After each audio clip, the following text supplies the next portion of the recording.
As far as I'm concerned, as long as that same respect and recognition is not shown toward every one of our people in this country, it doesn't exist for me.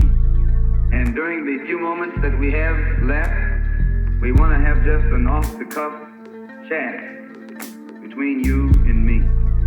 Us. We want to talk right down to earth in a language that everybody here can easily understand. Welcome back to another episode of The Malcolm Effect. And once again, I know you're going to get sick of me saying this, but I am super excited for today's conversation. As I've said in the past, this podcast is literally me doing my learning in public on topics I find interesting, with people I find interesting, and people I want to learn from. And hopefully by doing so, it serves as a tool for political education in an accessible way. So welcome to the show, Stephan. How are you? I'm doing great. Thank you for having me on. I'm really excited about this too. It's an absolute pleasure. So, given our current juncture and moment, and thinking through the reintroduction and the newfound interest in Marxism today, every so often I find on Twitter, Marxism is trending. What do you owe that to in your understanding?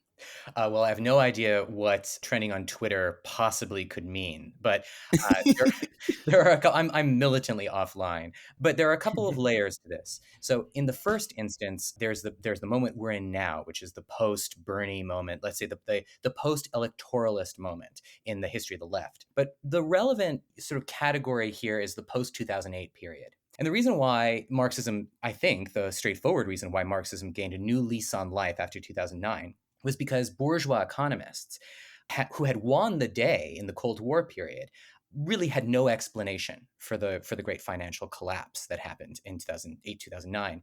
And because they didn't see it coming and because they had no remedy for it, they had no crisis theory on hand to explain what had just happened. And so Marxism's first, and I think still its primary usefulness, is as a crisis theory. That is, it can explain why it wasn't possible for people like Ben Bernanke to simply moderate the business cycle, that in fact, capitalism was prone to these large collapses, booms, busts, and I think we're headed for another bust soon enough. And I imagine that will be followed by another period of Marxist renaissance. I think you basically answered my second question as well, but maybe just to unpack further in terms of, okay, we understand its newfound lease of life, but what in your understanding is Marxist relevance? What is Marxism's relevance in our day? Oh yeah, I mean, look, there are. What is Marxism? Actually, let me try to say what I think Marxism is first, and Okay. then we can decide on its relevance. The word is thrown around a lot, and that's not new. The word has been thrown around. I mean, since the Gotha conference, right? Since the founding of the SPD, when Marxism became the name of an ideology associated with a political party, with a concrete political party. Today, of course, that's not quite true. I mean, even if the DSA is something like a para-political party, something like a political party maybe in formation, its official economic doctrine is Marxism. That is, Marxism referenced a lot. It doesn't bear much relation to the body of doctrine that I think of as core. So, and that's in two later layers. In the first instance, it's the critique of political economy as it's found in the 3 volumes of Capital. It tells us what value is and why it is why it's in the tendency of capital to not only accumulate over time, but to break down. That is, its ability to become profitable in the long term is untenable.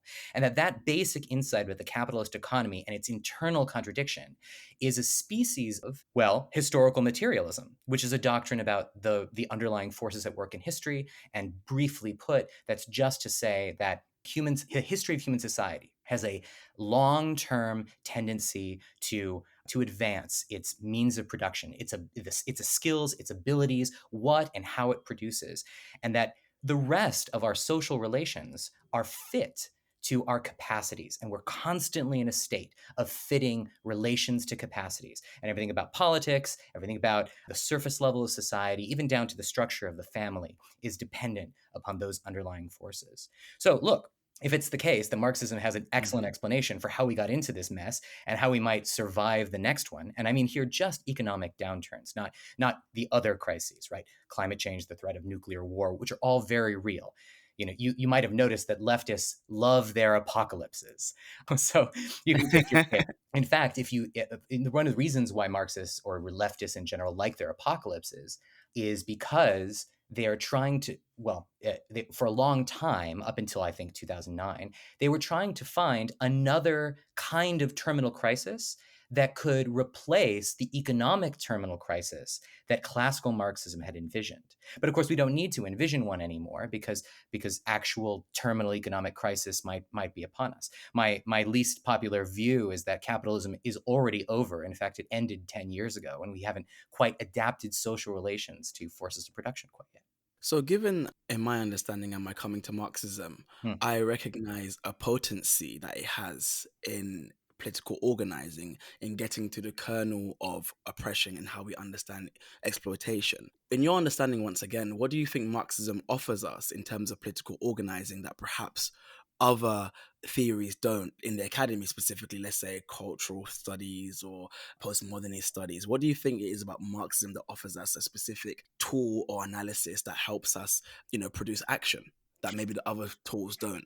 Yeah, so here I want to make another distinction between those forms of critique that are proper to the academy, what you say, postmodernism, cultural studies, Raymond Williams et al., that those self-avowed Marxists in the Cold War period in English-speaking academies in the West, that is in the context of capitalist states, Cold War with the actual existing socialist world, that's in a category all by itself. And in fact, it doesn't look like, outside of, I suppose, Marcuse, on the West Coast, in the United States, and a few other smattering instances, was that a driver of political organization, or did it directly inform the way in which the labor movement or the left, in whatever incarnation, sort of got itself going? This is kind of what I meant. We were speaking earlier, kind of what I meant by the danger of academia. And look, I'm in the thick of it. I'm a university professor. I'm in academia all the time. And it can be easy to see that as a bigger part of the world than it really is. So there's that on the one hand. And on the other hand, there's the actually existing strategies of left organizations on the ground. And those come in two varieties up until recently. So on the one hand, you had an electoralist, I don't know, maybe we can say opportunist, without being too negative about it, that is taking opportunity of what they take to be the conditions on the ground and doing what is possible. The French called this position a possibilist position. And that position is really to say, look, what we need to do is organize in order to get progressive leftists into office. This is the Bernie Sanders strategy writ large, but there are a number of other candidates endorsed by the DSA, and this was the sort of Jeremy Corbyn, strategy, which is we just need to elect our way into something like socialism in order to push forward the social revolution. And I take it that was a strategy made in good faith. It, however, is as un-Marxist as can be, because classical Marxism teaches us that it is impossible for the bourgeois state, and this is more and more popular now. Vivek Chibber has the same line, which I take to be the Marxist line, at least the Marxist critique of the electoralist line. It is impossible for the bourgeois state to convert itself into socialism. That is, you can't hold onto the state and use it to convert property relations. It's dependent itself. Its very intelligibility is dependent on property relations. The other strategy in the actually existing left was, the microsect. And the microsect is a product of a series of splits that historically begins with the Russian Revolution, the First World War, the splitting of the socialist movement, the splitting of the social democratic movement into a communist and a social democratic, that is, into communist and social democratic camps. And the seemingly salubrious, purifying gesture of the split, which of course allowed for Russia or Soviet Union to enter a defensist position, a revolutionary defensist position. Well, that allowed for the intelligibility of innumerable splits, in fact, splits based on nothing except doctrine. And here I'm relying on the work of Mike McNair, who's someone I read a lot on these strategy issues. And that legacy of splits, which runs right down the Trotskyist movement and everything that came after the Trotskyist movement, they sort of invented the sect, had that basic strategy, cadre formation, and adhering to that line of Lenin's, better, fewer, but better. I take it that neither of those two is going to work. The Marxist strategy is quite simple, and here we can turn to Lars Lee for guidance, who's done a huge amount of work trying to get us out of the traps that the post 1917 period put us in, where we can say, well, look, Marxism is scientific socialism, which is the ideology of the self-conscious working class movement, which is just to say that the task of the Marxist socialist is to make socialist the labor movement. And here, ojo, as my mother would say in Spanish, here, not the same thing as the making labor of the socialist movement, which is an entirely different question. So Mm. that making socialist of the labor movement is, I take the core of the Marxist theory of organization. But again, look, we have relatively few sources on this question. We have the Critique of the Gotha program, which just came out in a great new translation by some friends of mine, Peter Hudis and Kevin Anderson. And that is clarifying on some points of Marx himself. For the rest of it, we have to rely on what political conclusions we can draw from the 3 volumes of Capital. So I actually wanted to kind of revisit something we started to touch on earlier, and it's in the kind of grander goal of trying to look at how Marxism has changed over time. And I wanted to start with classifying what is Marxism, and I wanted to like start with Marx himself, because I've been reading For Marx by Louis Althusser, and in this book, Althusser breaks up Marx's work in 4 sections: the early works, the works of the break, the transitional works, and the more mature works. But he more broadly illustrates 2 periods, before and after what he calls an epistemological break.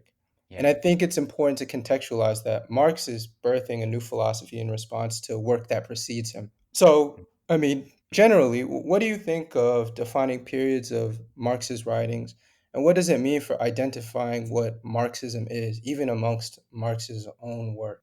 Yeah, exactly. These are, of course, heuristic categories, and they always, anytime you're splitting up Marx's work, and they do the same thing with Hegel, by the way, and they do the same thing with Beethoven, an early, a middle, Mhm. and a late Beethoven. These periodization schemes for the work of intellectuals and artists are always heuristic. They're always there to tell us something. In Althusser's case, it's a polemic, right? So he's polemicizing against what he takes to be Hegelian Marxists. The dialectic is important, that is, the transformation through practice of concepts into successor concepts. In fact, the very idea of a successor concept. Althusser wants none of that because he wants to apply what he takes to be the more successful structuralist paradigm, epistemological paradigm, and create a Marxist version of that. I think you'd be hard pressed in contemporary Marxological scholarship to find much support for that line these days, although Althusser is very influential among structuralists and very influential in the academy. Is there an early, a late, a middle Marx, and does it matter? Depends on what we're looking for. For me, the break comes with really the theory of value. So if there is a mature Marx, it's the Marx of the 1850s. Mhm. And that Marx is one who was expecting a political and primarily an economic crisis to follow the revolutions of the late 1840s. That does not come, which greatly disappoints both Marx and Engels. And you should look at their letters in the collected works about this. It comes as a shock and a disappointment. And so Marx sort of goes back to the drawing board, and it's from this position of defeat that he is hard pressed to come up with a brand new, or at least a full scale critique of political economy. So I take it that there's the political economic Marx. But what he retains from the earlier period is the insight of the German ideology, which is the basic premise of historical materialism. So if there's an early and a late Marx, I take it there's the early Marx with a, let's say, relatively high altitude view of the driving forces of history, and then a more concrete, let's say, political economic Marx who teaches us about the theory of value. And those are the 2 Marxes. So I wanted to like extend this further and start to project this further in time. And when we talk about thinkers, revolutionaries, who we consider Marxists, in trying to grapple with this earlier, we say that Marx is making an insertion to work in intellectuals that precede him, right? And we would say that even thinkers and revolutionaries who we consider Marxists, be they Mao, Gramsci, Cabral, they make insertions based on Marx, who precedes them, right? But they're making distinct contributions. But what makes these contributions still categorized under the umbrella of Marxism as opposed to breaking from it? That's a really good question. Actually, it touches on something so I co-host a podcast called The Measures Taken about the history of Marxism, and it's one of the things that I argue with my co-hosts about a lot. The way we phrase the question is what's in and what's out of the history of Marxism, understood as the history of a theory. Because we have to distinguish on the one hand between Marxism as a theoretical body of literature, as a doctrine, and then what's called Marxist in political practice. I take it that the reason why Cabral, Guevara, Che, and Mao, and let's say the more recent, really anti-imperialist forms of the communist movement, let's call it the communist movement, are downstream of really it's the organizational history that begins with the SPD. So that what makes them Marxist is that they take their basic orientation from the SPD of the 1870s and make adaptations that they think relevant to the conditions on hand. So let me just give you one example. I'm more familiar with the Latin American case rather than the Chinese case. There's just, I don't know, there's a division of labor on the left and there's only so much I know about. But, the case of Che Guevara's Foquismo and his theory of guerrilla warfare, we're talking about strategic questions in the context of anti-imperialist struggles, which are downstream of anti-imperialism in the Leninist movement, which is one wing of social democracy in Europe during the 1890s.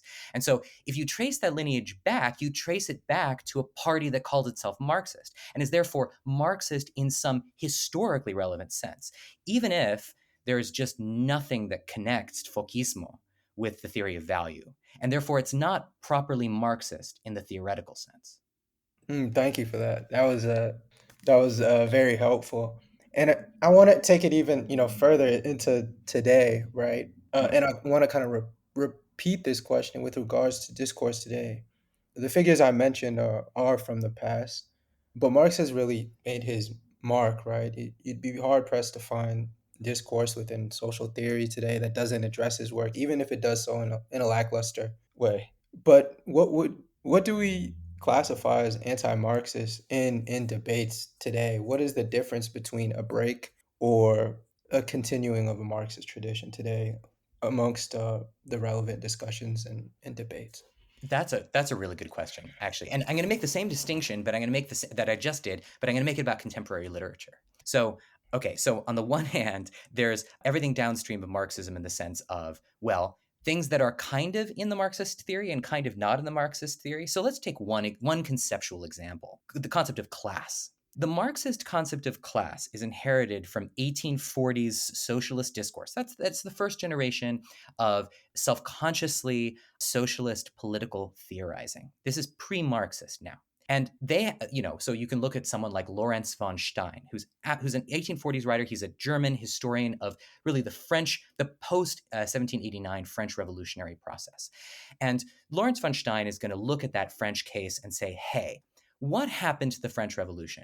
It was supposed to create a society of free individuals who, by virtue of their political, that is by virtue of the disassembling of juridical categories inherited from feudalism, the lord and serf, and the establishment of equal rights, was supposed to create the conditions for economic equality and did not. Right? So economic equality persisted. There therefore was a class formation that happened, as it were, behind the backs of participants. That is, that wasn't instituted by juridical categories and was not enforced consciously through force of arms, as the feudal categories had been. And so Marx inherits that notion of class, which is a theoretical rather than an empirical concept, right? So instead of being something in the world that we can point to, Marx inherits a notion of class from these earlier thinkers that is about something behind the surface level of society. This is one of the reasons why it's very silly for many people to wonder, and worry about what class they're in. Class is the sort of thing that doesn't happen on the surface level of society, at least not while Marx is concerned. So if we're talking about class at all, because the power of the Marxist tradition in history and the way in which class politics became the form of articulation for the social revolution understood theoretically as the transformation of property relations in which individuals own the means of production to property relations in which collectivities, polities, controlled democratically the means of production. And if that transformation was articulated politically in terms of class, we can call it Marxist, again, for that same historical and political reason. Okay, so that's on the one hand, the current relevance, how it's thrown around. On the other, there is a very important body of literature that's grown up since 2008. Really, I mean, 2016, even more recently than that, of people who are trying to articulate the Marxist theoretical positions anew and afresh for you and me and all of us active leftists today. And these people include not only Lars Lee, that I mentioned before, but really importantly, people like Andrew Kleiman and like really Fred Mosley and Maddock Jr. Take Mosley, for example, who tackles what's called the transformation problem. Is that something that your listeners would be familiar with? No, Not. we I was gonna definitely say need I'm not sure, clarification. Yeah. but yeah, it would be great to get a clarification. Yeah, okay. So here's an interesting point. Like now that we've distinguished the specificity of the theoretical tradition within Marxism as distinct from its political tradition. And I don't mean, of course, denigrate the political tradition. It's one I adhere to and grew up with. But if we have a distinct theoretical tradition that's just in a body of literature, the transformation problem holds outsized importance. And the reason is because right when the third volume of Capital appeared, which is, by the way, after Marx's death and when Engels was an old man and could barely see to edit the thing, bourgeois economists had gotten their belts tightened. That is, they'd read their Marxism, they'd read volume one, and they were now on the attack, right? They recognized, in fact, accurately, that Capital's volume one and volume two presented a theory so powerful and so complete that their own theoretical presuppositions would be held in check. So in response, a number of scholars, Eugen Böhm-Bawerk is the name of the most important critic of the system. At the moment that volume 3 appears, argues that volume 3 is in contradiction, logical contradiction to volume 1. And what he calls the transformation problem is the transformation, or the so-called necessity to transform, theoretically, the values that occupy the attention of the reader of volume 1 with the prices of production that occupy our attention in volume 3. And that no such transformation could be possible. That is, a value happens behind the backs of every sale and purchase, and there's a general aggregate of prices and values at the level of the whole. There would be no mechanism for reconciling the system of values with the system of prices, and therefore no way of getting from the theoretical layer in Capital to the empirical layer in Capital. And for that reason, not only logically inconsistent, but useless for empirical analysis. That critique of Böhm-Bawerk was responded to in the 19th century by Rudolf Hilferding, who was an Austro-Marxist from Vienna, who's absolutely worth reading. But look, I mean, on the back foot Marxists were from then on. And in fact, most Marxists, and this might surprise your listeners, most Marxists abandoned the theory of value, many of them as a Wow. result of something downstream of the transformation problem. So, for example, you might have heard of Okishio's theorem, which was an attempt more recently to demonstrate the same kind of inconsistency. Well, look, Fred Mosley recently, Andrew Kleiman a little less recently, they've come up with real ways to read Capital that do away with the transformation problem, making the theory of value newly accessible to us, maybe for the first time since the 1890s. We might be, theoretically speaking, the first generation of Marxists since the 1890s. I want to actually address something you had spoken about earlier in your answer, which is where Marx inherits his idea of class, or where he comes to his understanding of what class is. And I Mm. wanted to ask if there are other conflicting, social or political theories or economic theories that purport a different definition of class, and what then is the consequences of that. I bring this up because, I mean, recently I had a friend just ask, what really is class?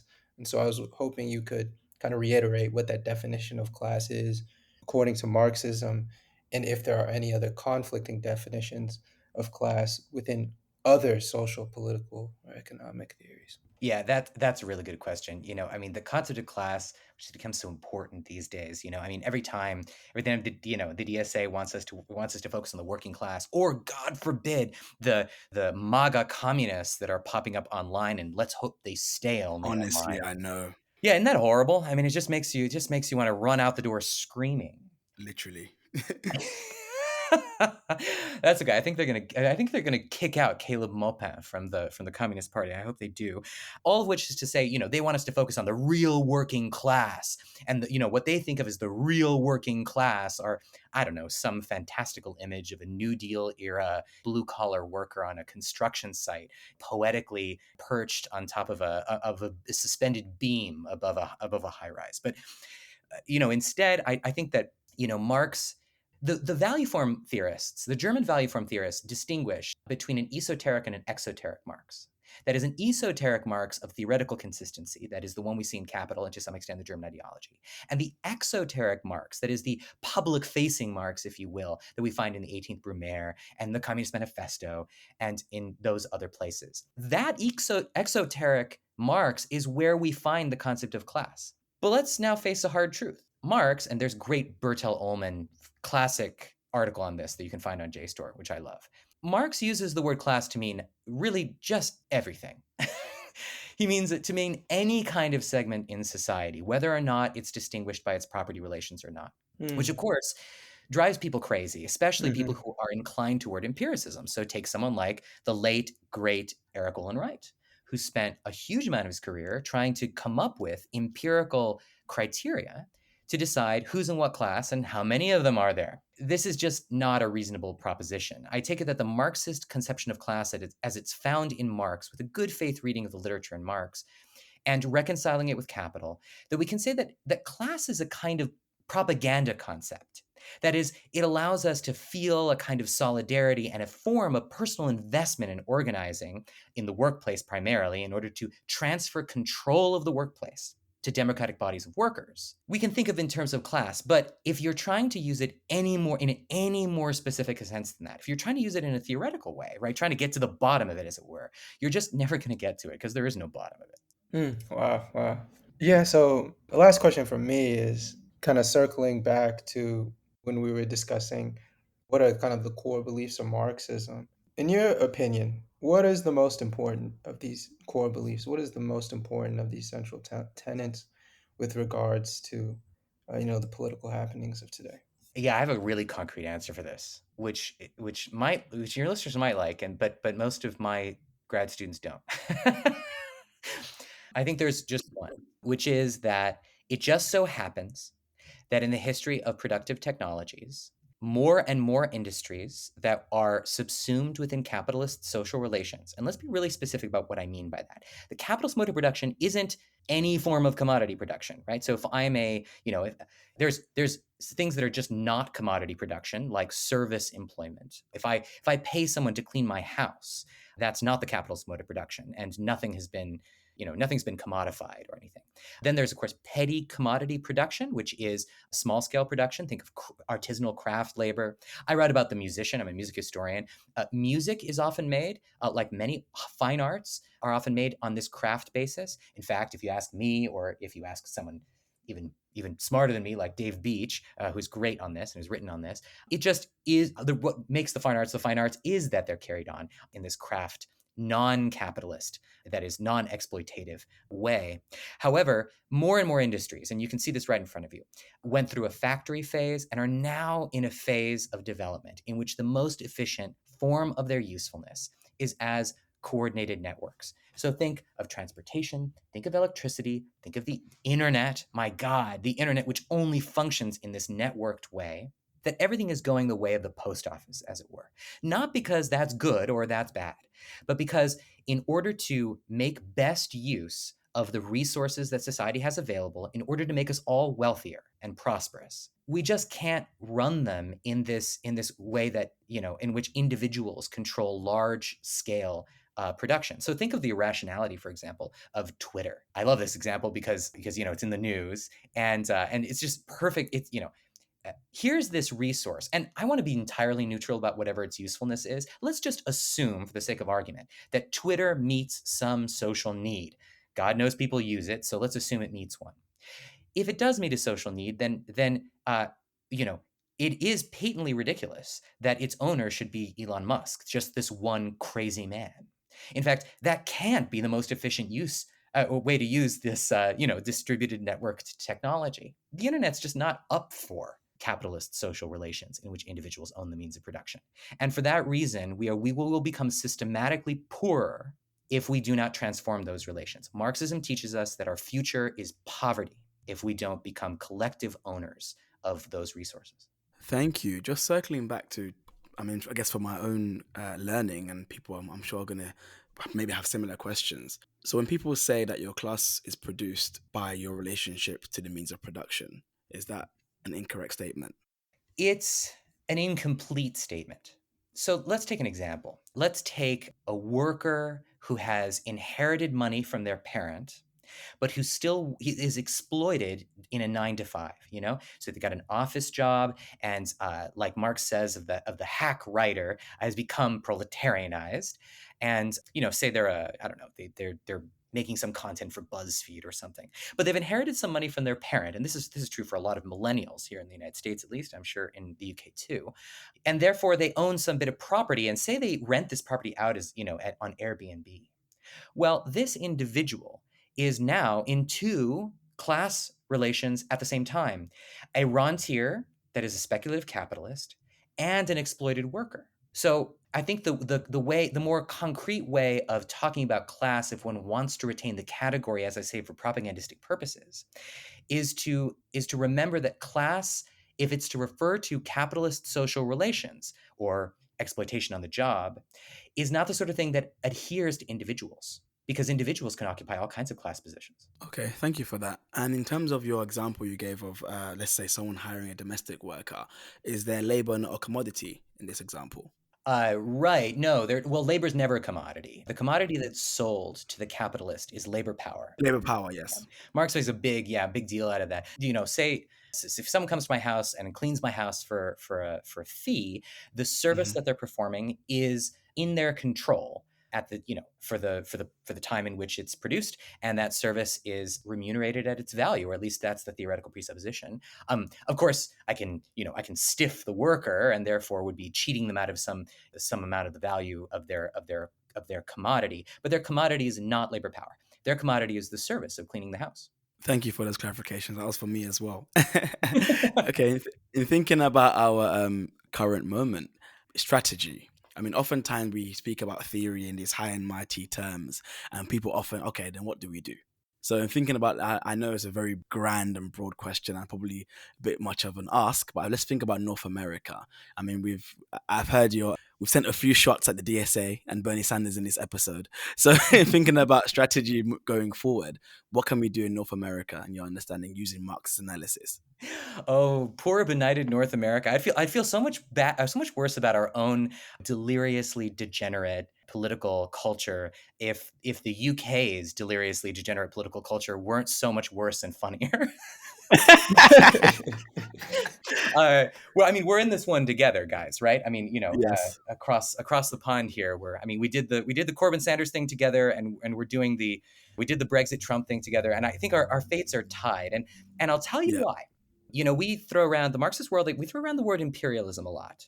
And the Yeah. word imperialism in the 1890s, when it was invented, and what imperialism meant for Lenin, was not necessarily colonial intervention, or American intervention in Iraq, say, right? Of course, that's a part of it, but classical, that is hardcore imperialism, if that category can be admitted, is what just happened to Liz Truss. That's imperialism. That's the market coming to run roughshod over democratic politics. And so why does she have to resign? Because the market won't allow her to govern. Yes. So okay, and that's I imagine that will happen in the United States if Donald Trump takes the next election. But that's avoiding your question thus far. Your question was, what do we do? And here I have another, maybe all too concrete answer. First, a critique. The thing to remember is elections are useful. They're what Jane McAlevey calls structure strength tests. Is the workplace organized? Well, one way to, is the sector organized? Well, one way to test its organization is whether or not it can be disciplined in the voting booth. That's very important to demonstrate for any political or labor organization. But what we're really electing for isn't socialism. What we're going to the polls to do is to exert as much strength as possible as a self-consciously socialized socialist working class movement to make it easier to organize that working class movement. But the goal is Exactly. not a socialist state in the United States. I take it that socialism in, say, the United States would mean that the United States no longer existed. And in fact, I think that I will outlive the United States. At least I certainly hope so. And if that's true, then we're talking about overthrowing the government. In the very first instance, there is no socialism that is not a form of anarchism in that restricted sense, which isn't to get into the weeds about the difference between Marxism and anarchism as it is today on the ground.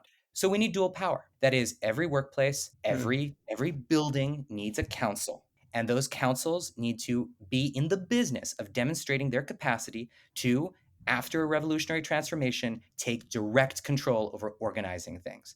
And in a state in which the United States can't guarantee that the water coming out of your faucet isn't poisonous, it can't guarantee that the road you're driving on won't collapse underneath you, under conditions in which the state is unable to deliver on the basic, let's say, assumed its assumed role in structuring society, it is there that a working class movement, a socialist working class movement, can make the good faith argument to the majority. They'll probably never be the majority, right? But you can make a good faith argument to the majority that the political institutions you built up in a dual power way are ready to take over from the United States and run society on their own.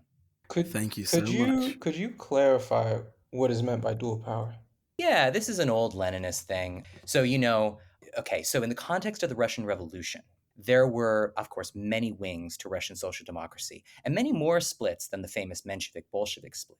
Right, I mean, you can just think of the split over Brest-Litovsk, which pits, Bukharin against Lenin, et cetera, et cetera. Whether or not there's a revolutionary defeatist position, and so on. But the concept of dual power was whether or not the socialist movement would form part of the state, that is, whether or not it would want to elect representatives to the Duma, or whether it would not, whether there would be what Lenin said, all power to the Soviets. That is, the councils that had grown out of strike committees. Really, I mean, it's a natural form of working class self-organization where you've got a workplace, you want to organize it, you want to organize that workplace. It turns out you got to organize the sector. So industrial unionism sort of comes about as an outgrowth of that. From industrial unionism, you don't have a bullet in your barrel if you can't call a strike. Strikes require committees.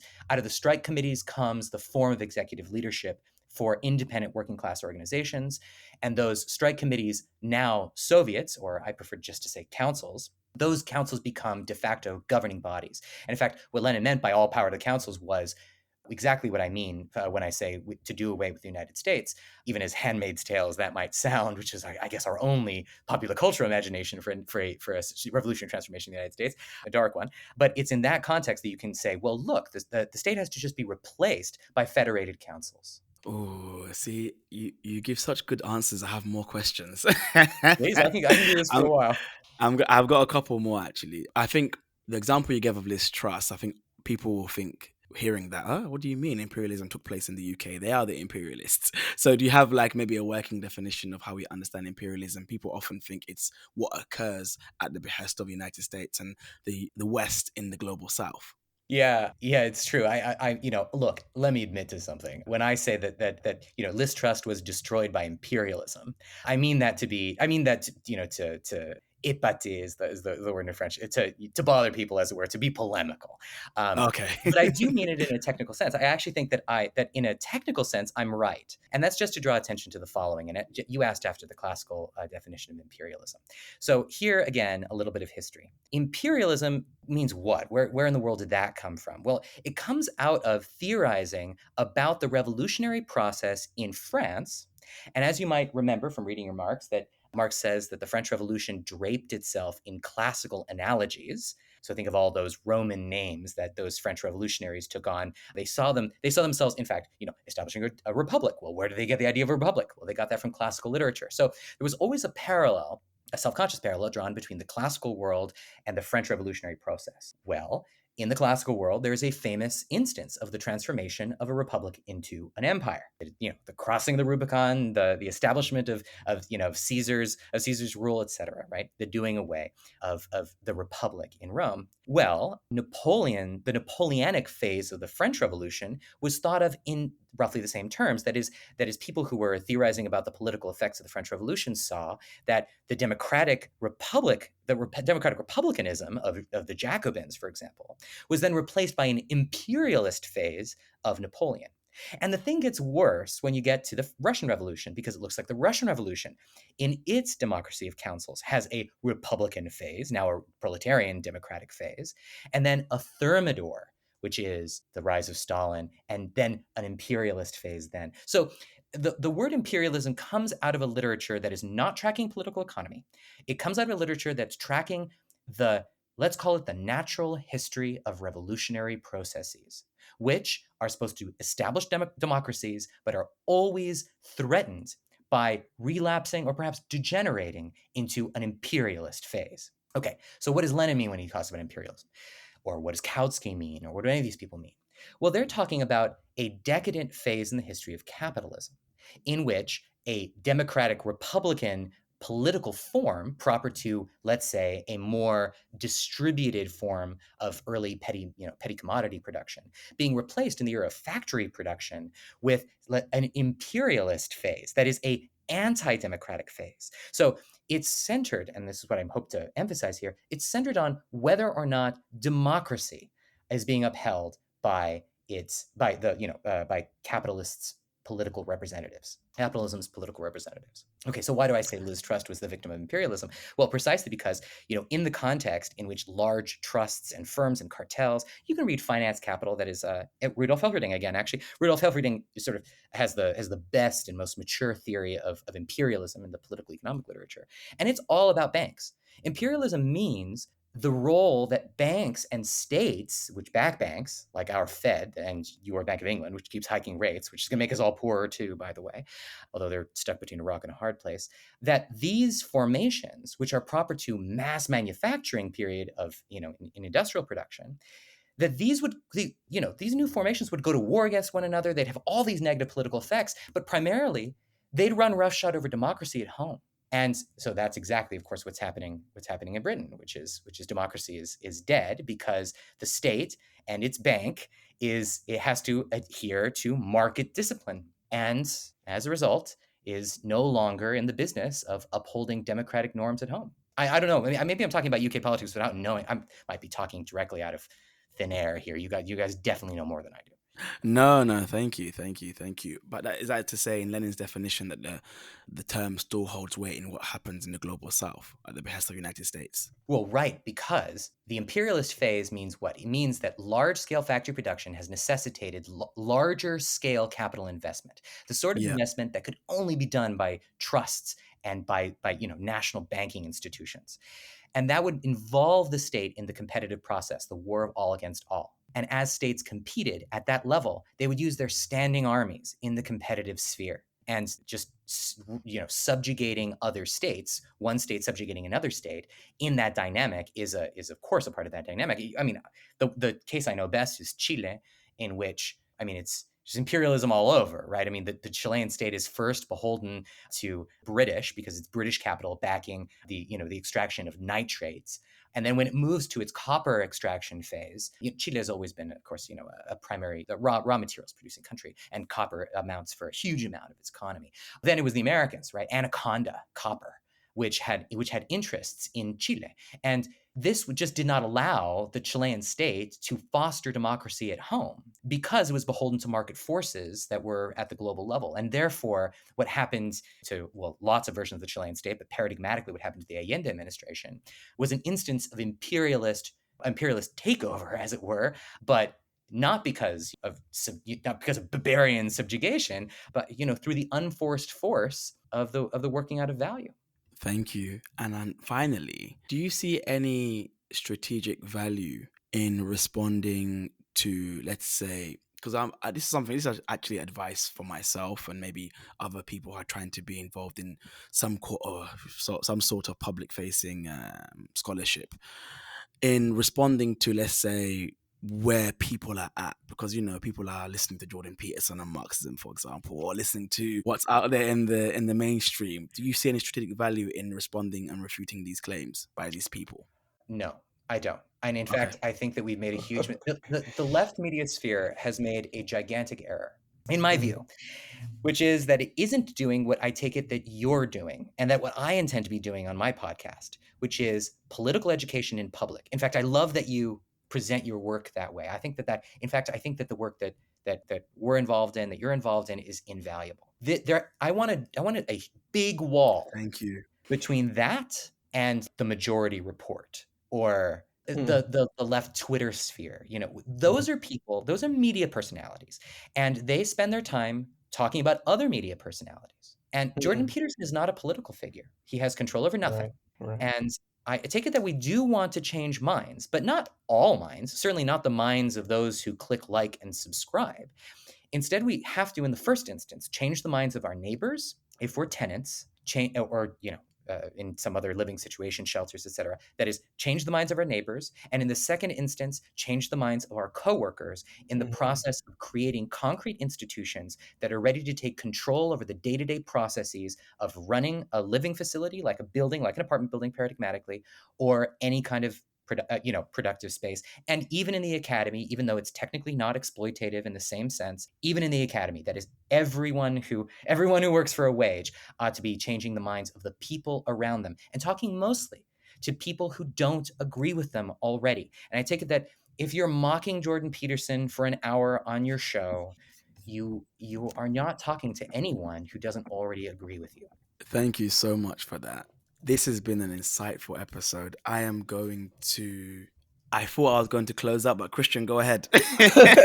No, I mean, it's interesting because you talk about media personalities, and then you brought up the academy, and I just thinking, do you think this like fixation that the left has is somehow, with producing media personalities, is somehow tied to the academy itself? I think a lot of times the academy seeks to pump out people who will ultimately engage in becoming media personalities. It's almost like producing a professional class that's concerned with that. Do you see a connection there?